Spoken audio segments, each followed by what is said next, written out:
하나님의 섭리와 은총 속에서 세상에서 가장 멋진 신랑 박범일 군과 세상에서 가장 아름다운 신부 임미연 양이 대웅령 가약을 맺게 되었습니다.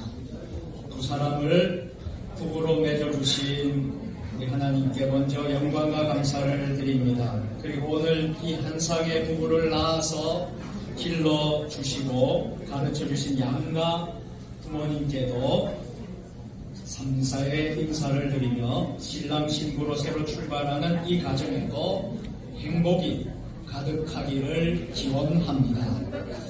저는 이 성스러운 결혼식에서 주례를 맡은 목사로서 두 사람의 결혼을 진심으로 축복하면서 인생의 이중창이라는 제목으로 주례사를 전하고자 합니다. 러시아 속담에 보면 바다에 나갈 때는 한 번 기도하고 전쟁터에 나갈 때는 2번 기도하고 그리고 결혼할 때에는 3번 기도하라는 말이 있습니다. 이는 무엇보다 결혼을 신중하게 하라고 하는 선인들의 말씀입니다. 첫째로 결혼이란 하나님께서 인류를 위하여 창조하신 가장 신성한 제도입니다. 결혼이 없으면 인생은 너무도 삭막할 것입니다.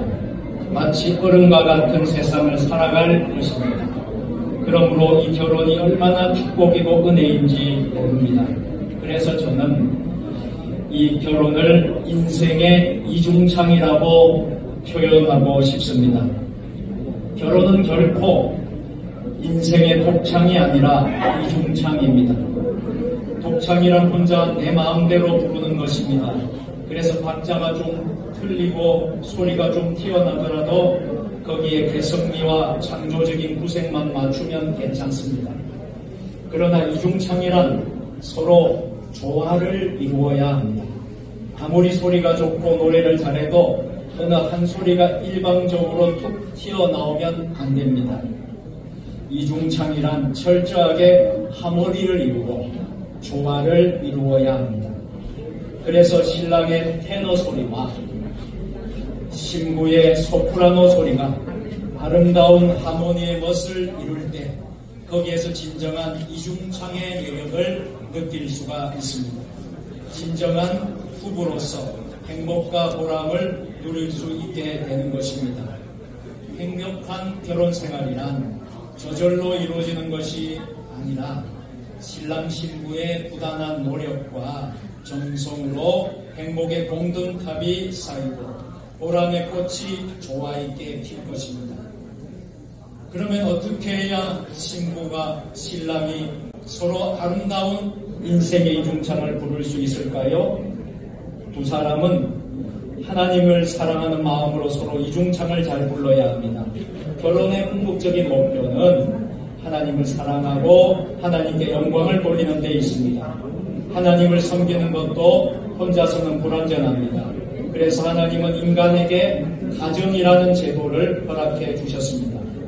남자와 여자의 육체가 한 몸이 되고 마음과 정신이 한 몸이 되고 신앙으로 한 몸이 되어 온전하게 하나님을 섬기고 온전하게 하나님을 사랑하도록 하신 것입니다. 바로 이런 가정을 대대로 자손 만대까지 하나님께서 축복하십니다. 그러므로 오늘 결혼을 하는 두 분은 이제부터 하나가 되어 온전히 서로 사랑하며 행복한 가정을 이룰 수 있기를 축복합니다. 둘째로 서로 사랑의 이중창을 불러야 합니다. 신랑 신부가 아름다운 행복의 이중창을 부르기 위해서는 서로 다음과 같은 의무를 실천해야 합니다. 남편의 의무는 아내를 무조건 사랑하는 것입니다. 어떻게 사랑합니까? 예수 그리스도가 교회를 위해 십자가에서 자기 몸을 희생했듯이 그런 희생으로 아내를 사랑하라는 것입니다. 흔히 우리 한국에서는 희생은 남편보다 아내가 하는 것으로 알고 있습니다. 그러나 성경에서는 그렇지 않습니다. 예수님이 십자가에서 몸과 피를 다 쏟으시고 교회를 위해 아낌없이 희생하셨듯이 신랑과 신부를 위해 모든 희생과 모든 사랑을 다 주어야 합니다. 부모보다 자식보다 그 어느 누구보다 사랑하고 희생하며 보호해 주어야 합니다. 또한 남편은 자기 몸처럼 아내를 돌봐야 합니다. 아내의 고통을 나의 고통으로 생각하고 아내의 아픔을 나의 아픔으로 여기고 아내의 기쁨과 아내의 보람을 함께 나누는 남편, 이런 남편이 되어야 합니다. 어떤 분은 여인은 꽃을 다루듯이 섬세하게 돌보아야 한다고 했습니다. 그러므로 오늘부터 신랑은 신부에게 한 송이의 아름다운 국화꽃을 피우기 위해 정성으로 부단한 애정의 햇빛을 주고 자상한 관심의 비료를 주고 변함없는 신뢰의 물을 주십시오.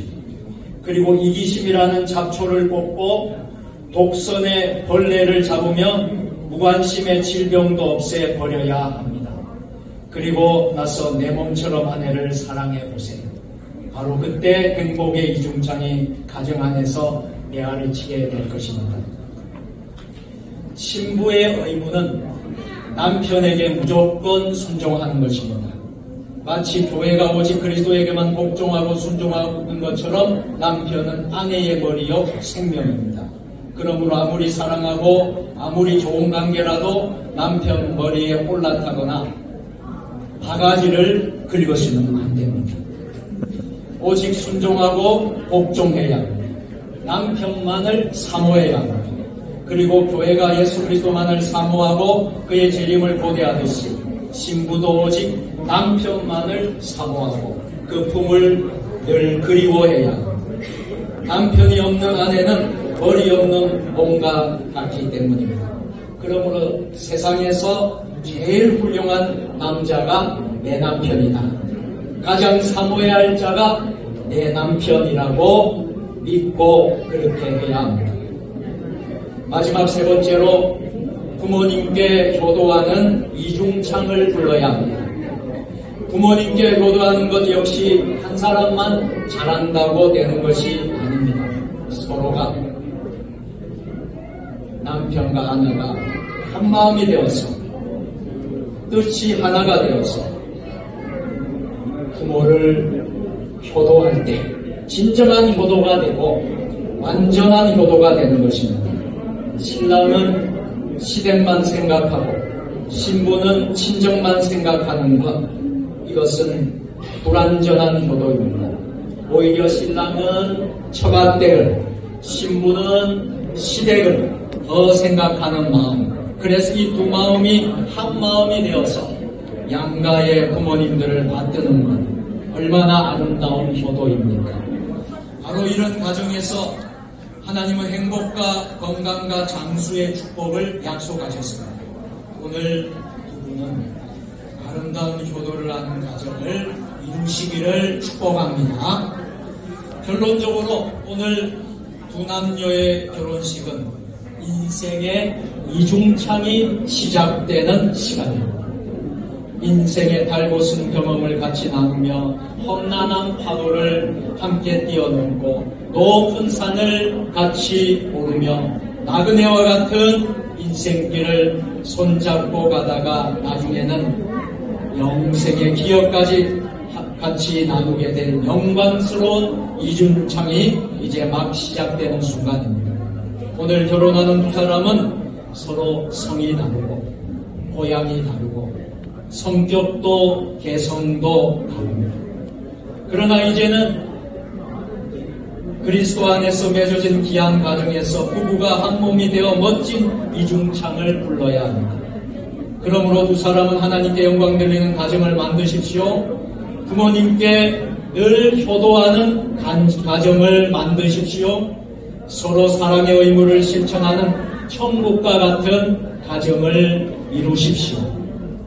평생 복된 가정이 될 수 있기를 진심으로 축복하며 주례사를 마치고자 합니다. 감사합니다.